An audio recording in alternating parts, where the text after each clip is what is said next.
en Côte d'Ivoire, c'est la même chose. Les décisions pour diriger l'Afrique sont prises de très loin. Hein? Ça rend toujours à mettre des pantins au-dessus, au-dessus de nos pays. Et on est téléguide de loin, donc on n'attend rien. Rien de bon en Tunisie. Ça s'est passé comme ça s'est passé en Afrique, quand ça passe en Côte d'Ivoire, comme ça passe au Cameroun, comme ça passe en RCA, c'est la même chose qui continue. Donc les Africains ne sont pas libres de lire les chefs pour prendre le destin de leur pays en main. Donc ils n'attendent pas un véritable changement en Tunisie. C'est comme les gens de l'autre côté en Europe doivent décider qui doit diriger la Tunisie. On n'attend rien de formidable en Tunisie. Je disais que c'est la démocratie à l'africaine.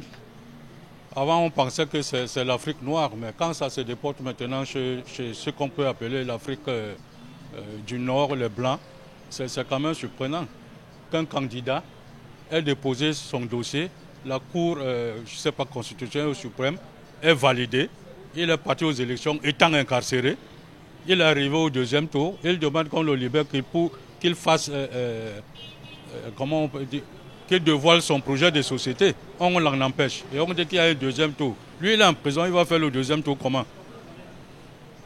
Moi, je dis qu'il n'y a pas de deuxième tour. Il fallait qu'on dise que celui qui a eu 18% a gagné les élections et puis ça s'arrête là. Parce que là, c'est du fiasco finalement. Vraiment, s'agissant du système en Afrique, vraiment, le système politique en Afrique, on ne comprend pas. Vraiment, la démocratie africaine, je ne sais pas s'il va falloir qu'on crée une autre démocratie pour l'Afrique. Parce que vraiment, comment un pays comme la Tunisie, un pays dit démocrate, un pays avec les lois de démocratie, se trouve dans ce genre de situation, on ne comprend plus. Mais où va l'Afrique? Mais où sont les démocraties de l'Afrique? Mais les Blancs veulent nous aider dans les démocraties, on ne comprend pas. Mais qui vient nous aider? Ça c'est pas normal, c'est donc. C'est inadmissible, c'est irréalisable, c'est infaisable. Quand on peut au deuxième tour avec un candidat en prison, mais ça c'est pas croyable. Mais mon frère, l'Afrique vraiment, c'est pas. On ne comprend pas vraiment l'Afrique. Oh, vraiment le Dieu, vraiment. Oh, ça c'est quelle démocratie? Peut-on parler de démocratie dans ce pays?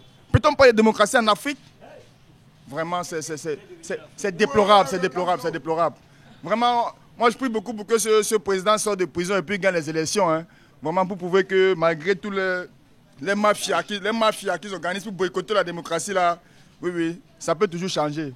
Vraiment, on prie beaucoup pour que l'Afrique change. Il faut que les Blancs viennent nous aider, les Européens là, qui ont créé la démocratie, viennent nous mettre la démocratie en Afrique. La vraie démocratie. Parce qu'en Afrique, il n'y a pas de vraie démocratie. Voilà, on veut la vraie démocratie en Afrique. Vous ne pouvez pas arriver au second tour, déjà étant en prison. Moi, je pense que déjà, à ce niveau, je ne sais pas s'il y a ce gouvernement ou la justice, cependant, qu'on puisse faire en sorte que le peuple le réclame. Le premier a eu 18 quelque chose pour cent. Lui, il est sorti second avec 15 quelque chose aussi pour cent. Donc, le peuple le réclame. Il faut qu'on le laisse battre sa campagne. Je ne sais pas comment, par rapport à leur constitution, qu'on le laisse battre la campagne, puisque c'est un président de la République qu'on est en train de rechercher, à mon humble avis. Je pense que c'est ce qu'il faut faire. Quand vous connaissez l'Afrique, moi je croyais que chez eux, ou bien au moins les Maghrébins, c'est des Blancs. Mais je vois que c'est seulement la peau. C'est la même chose avec du côté de l'Afrique noire.